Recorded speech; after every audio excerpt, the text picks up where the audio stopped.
ఈనాడు చాలామందికి తోటి విశ్వాసిని ఎలా ప్రేమించాలో తెలియదు, దైవజనుని ఎలా ప్రేమించాలో తెలియదు, దైవజనునికి ఎంత గౌరవం ఇవ్వాలో తెలియదండి. యేసు ప్రభు అన్నాడు, మిమ్మల్ని ప్రేమించువాడు నన్ను ప్రేమిస్తున్నాడు, మిమ్మల్ని ద్వేషించువాడు నన్ను ద్వేషిస్తున్నాడు. ఎవరి గురించి మాట మాట్లాడాడండి? ఎవరి గురించి మాట్లాడాడు? దేవుని సేవకుని గూర్చి, అపోస్తుల గూర్చి, దేవుని పరిచర్య చేసేవారి గురించి.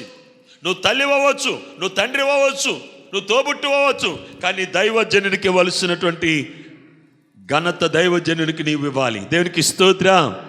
హల్లెలూయా, హల్లెలూయా, హల్లెలూయా. హుషారుగా చెప్దామా? ఇంకా గట్టిగా చెప్దామా?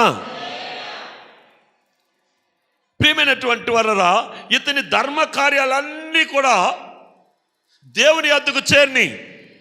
ఇతని భక్తి దేవుని దగ్గరికి చేరింది, ఇతని దైవికమైన భయం దేవుని యొద్దకు చేరింది. ఈయన ప్రార్థన చేస్తున్నట్టండి దేవుడు కదిలింపబడుతున్నాడట. మీరు ప్రార్థన చేస్తే ఏమవుతుంది? మీ ఒళ్ళే కదిలింపబడట్లేదు. దేవుడు కదిలింపబడి, దేవుడు ఎవరిని పంపించాడండి? తన దూతను పంపించాడు.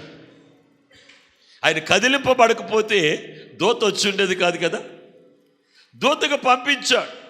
ఎవరి దగ్గరికండి? కొర్నేలి దగ్గర. కొర్నేలికి దైవ ప్రత్యక్షత ఉంది,